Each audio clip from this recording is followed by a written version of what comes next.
কি হচ্ছে? লোকেরা বলে হায়াত বাড়ে, হায়াত তো বাড়ে না। হায়াত কি হয়?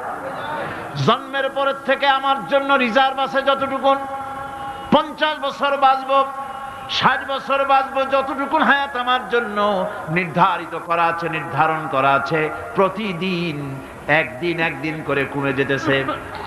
এজন্য আমি বলি, আমার বাড়িতে যে ঘড়িটা আছে, এই ঘড়িটা বেলা 1টার সময় ঢং করে একটা আওয়াজ দেয়, শ্রোতাকে শুনিয়ে দেয়, বাড়িওয়ালা তোমার জীবনের মূল্যবান হায়াত থেকে 1 ঘন্টা কমায়া দিলাম।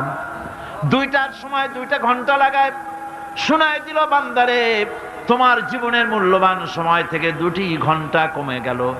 এমনি করে দিন গেল, মাস গেল, বছর গেল, আমাদের হুঁশ হলো না। সময় চলে গেল তাস খেলে খেলে, সময় চলে গেল আমাদের খেলাধুলা করে, শয়তানি বদমাশি করে। সময় কতটুকুন পেলাম? কিয়ামতের দিন